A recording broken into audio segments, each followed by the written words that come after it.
Hassan a tué sa femme, avec laquelle il a fait 4 enfants. C'est une nouvelle brutale et cynique qui ébranle la communauté guinéenne aux États-Unis. Un crime horrible, très récurrent. Qu'est-ce qui s'est-il réellement passé entre eux? Qu'est-ce qui motive la décision d'un individu d'ôter la vie à la mère de ses mômes? Columbus, Ohio, jeudi 22 août. Ce matin-là, la première tâche de Kadiatou était de conduire les enfants à l'arrêt bus où ils embarquent pour l'école sans savoir qu'elle ne les reverrait plus jamais. Elle retourne à la maison.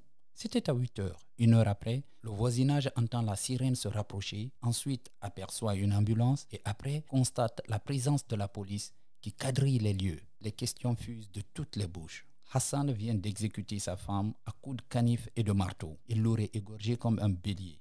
Quelle horreur!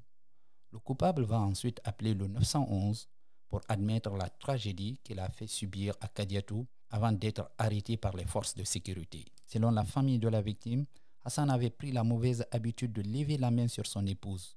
Et tout serait parti d'une histoire d'argent, le nerf de la guerre. L'addiction du mari à l'alcool et à la drogue fissure leur union. Écoutons le grand frère de la victime, interview tirée de la page Facebook de Tidjane La Puissance.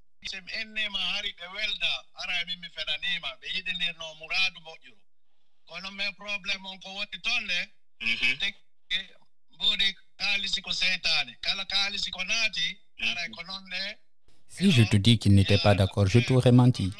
Ils s'aimaient beaucoup. C'est un problème lié à l'argent. Ils avaient un compte bancaire en commun. Et c'est la femme qui alimentait beaucoup plus le compte. L'homme avait sorti un jour presque la valeur de 75 000 $ sans le dire à sa femme. Cette dernière va lui demander si c'était bien lui qui avait retiré cette somme. Elle a répondu « Oui, c'est bien moi. Et alors? Je suis ton mari, non ?» Elle a dit « Ce n'est pas un problème. Puisque c'est notre argent, fallait me faire signe. » C'est de là tout est parti.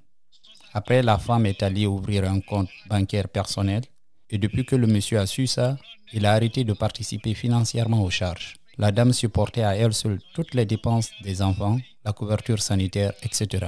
Souvent, ils se querellaient, après font la paix. Donc un jour, le jeune homme a battu sa femme. Il l'a blessée, il l'a insultée. Moi, ça m'a écœuré. Donc, je suis allé chercher ma sœur. Elle est restée avec moi pendant 1 mois et 2 semaines. J'ai dit au jeune homme qu'il faut une grande assise avec sa famille pour que cela ne se répète plus. Qu'il s'occupe de sa femme, c'est tout ce qu'on lui demande, pas plus. Ce jour, il a promis de ne plus jamais refaire la même bêtise. Mais il a récidivé. Vous savez, quand vous buvez de l'alcool et consommez de la drogue, parce qu'il ne fait ça que quand il est sous influence. Mais s'il est normal, c'est un bon humain.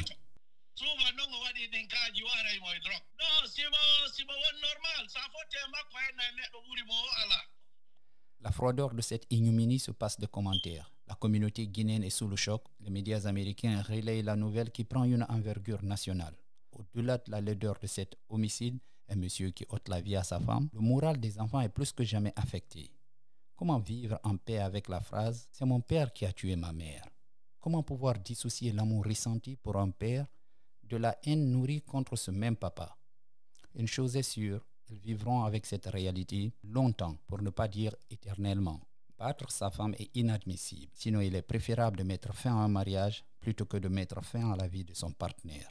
Les violences conjugales chez les couples guinéens ici aux États-Unis sont érigées en tabou. Cela saute aux yeux. Et ce n'est pas propre qu'aux femmes. Ces violences ne sont pas que d'ordre physique. Elles portent également une dimension émotionnelle dans une société prompte à décider à la place des individus. Elle écrase le libre arbitre, c'est son dictat qui compte. Elle est à la fois juge, procureur et partie civile. Et quand notre société condamne, c'est à la réclusion à perpétuité.